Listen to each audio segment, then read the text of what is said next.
Hello students, इस video lesson में आपका बहुत बहुत स्वागत है। और इस वीडियो लेसन में हम बात करने वाले हैं डेटा टाइप्स की। तो आखिर ये डेटा टाइप क्या होता है और कितने टाइप के डेटा टाइप होते हैं और हम उसका यूज़ कैसे कर सकते हैं। तो चलिए सबसे पहले बात करते हैं डेटा टाइप क्या होता है। डेटा टाइप का मतलब होता है कि डाटा के कितने टाइप्स हैं, यानी कि कितने प्रकार हैं जिसको हम अपने मेमोरी में स्टोर कर सकते हैं। यानी कि जावा स्क्रिप्ट प्रोग्रामिंग लैंग्वेज में हम कितने प्रकार के डेटा को अपने मेमोरी में स्टोर कर सकते हैं। यही हुआ डाटा टाइप, यानी कि डेटा का टाइप, यानी कि डाटा जो है हमारा उसका कितना टाइप है जिसको हम अपने मेमोरी में स्टोर कर सकते हैं इस प्रोग्रामिंग लैंग्वेज में। और हैं तो बहुत सारे, लेकिन आज इस लेसन में हम कुछ कॉमन डेटा टाइप को देखेंगे। हम सबसे पहले स्ट्रिंग के बारे में बात करेंगे, फिर नंबर, फिर बूलियन और फिर अनडिफाइंड के बारे में।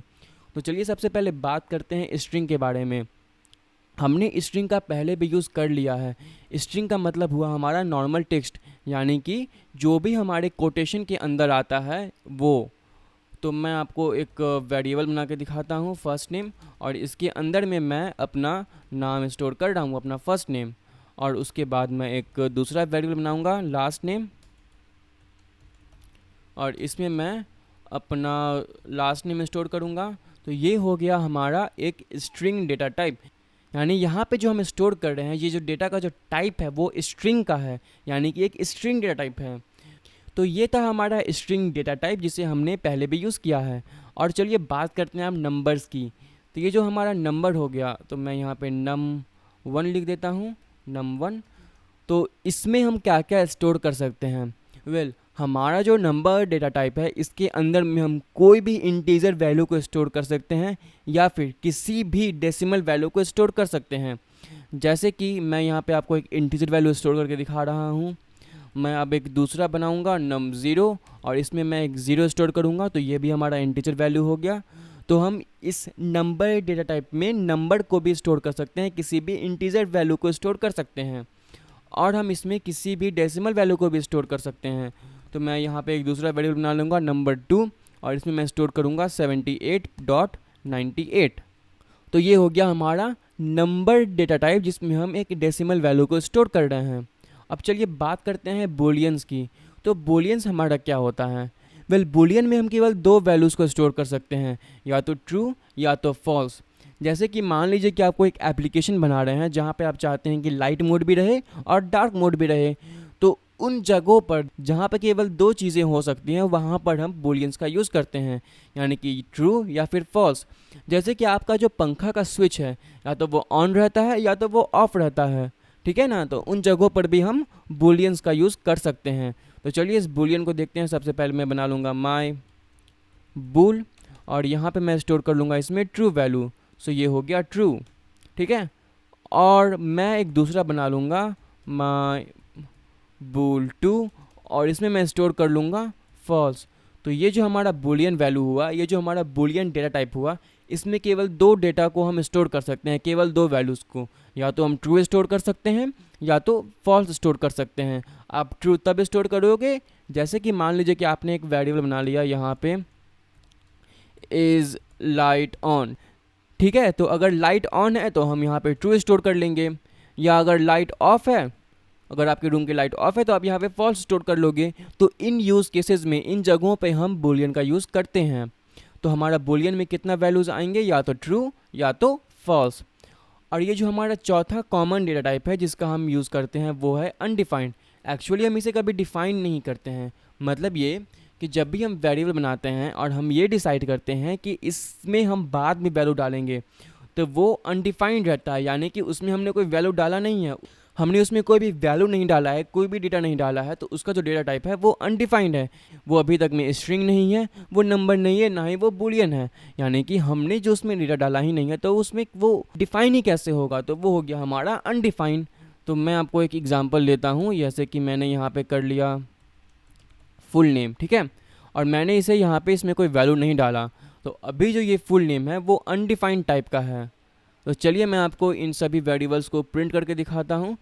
सभी को तो ना कर पाऊँ लेकिन कुछ को तो ज़रूर कर दूंगा। तो फर्स्ट नेम और लास्ट नेम हो गया। उसके नीचे मैं प्रिंट कर लूँगा यहाँ पे num1 को, num0 को और num2 को। चलिए हम सबको प्रिंट करके देख लेते हैं, ठीक है। और उसके बाद मैं यहाँ पे प्रिंट कर लूँगा console.log। अब मैं यहाँ प्रिंट करूँगा माई बुल को, और ठीक उसके नीचे मैं प्रिंट कर लूँगा माई बुल 2 को, ठीक है। और उसके नीचे मैं इज़ लाइट ऑन को भी प्रिंट कर लूँगा, सो इज़ लाइट ऑन। और सबसे नीचे मैं प्रिंट कर लूँगा आपके इस फुल नेम को। तो ये रहा हमारा फुल नेम आ गया। और अब हम इसे रिफ्रेश करेंगे और आप देखोगे कि हमारा जो पहला टाइप था वो था शुभम और सौरभ। हम इसे एक ही लाइन में प्रिंट कर रहे हैं, तो यहाँ पे ये आ गया शुभम सौरभ। और इस सेकेंड लाइन में, इस सेकेंड console.log में हम सबसे पहले num1 को प्रिंट कर रहे हैं, फिर num0 को और num2 को।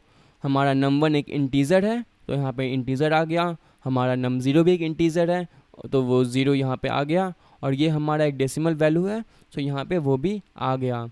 और उसके बाद हम प्रिंट कर रहे हैं माई बुल को, फिर हम प्रिंट कर रहे हैं माई बुल 2 को। तो यहाँ पे माई बुल की वैल्यू थी ट्रू, तो यहाँ पे आ गया ट्रू। और माई बुल 2 की वैल्यू थी फॉल्स, तो यहाँ पे आ गया फॉल्स। और लास्ट में हम यूज़ कर रहे हैं इज़ लाइट ऑन को, और इज़ लाइट ऑन की वैल्यू है यहाँ पे फॉल्स, तो यहाँ पे भी फॉल्स आ रहा है। और फिर हमने डिफ़ाइन किया एक वेरिएबल जिसमें हमने कोई भी वैल्यू नहीं डाला। और जब भी हम किसी वेरिएबल में कोई वैल्यू नहीं डालते हैं तो उसे ऑटोमेटिकली एक टाइप असाइन हो जाता है, वो टाइप होता है अनडिफाइन का। इसीलिए आप यहाँ पे देख रहे हो कि इसमें अनडिफाइन आ गया है। और अगर आपको स्पेसिफिकली जानना है कि ये जो वेरिएबल है इसका कौन सा टाइप है, तो आप ऐसा कुछ कर सकते हो। हमारे पास एक ऑपरेटर है जो हमें बताता है कि ये जो वैल्यू है, ये जो वेरिएबल है, उसका टाइप कौन सा है। तो उस ऑपरेटर को यूज़ करने के लिए आपको बस लिखना होगा टाइप ऑफ। ये हो गया हमारा टाइप ऑफ एक ऑपरेटर है। ऑपरेटर्स के बारे में हम अगले वीडियोज़ में पढ़ेंगे, तो बस आप जान लो कि ये हमें बताता है कि इसके आगे जो भी वेरिएबल हम डालेंगे उसका टाइप कौन सा है। तो चलिए सबसे पहले हम जान लेते हैं फर्स्ट नेम का टाइप। उसके बाद मैं अगले स्टेटमेंट में एक बड़ा टाइप ऑफ यूज़ करूँगा, तो टाइप ऑफ। उसके बाद मैं यहाँ पर डाल देता हूँ num1, तो num1 का भी टाइप जान लेते हैं। उसके बाद मैं जान लूँगा इज़ लाइट ऑन का, तो type of is light on. और यहाँ पे ऊपर में मैं एक बार और आपका इस डेसिमल वैल्यूज़ का, इसका भी टाइप जान लूँगा, तो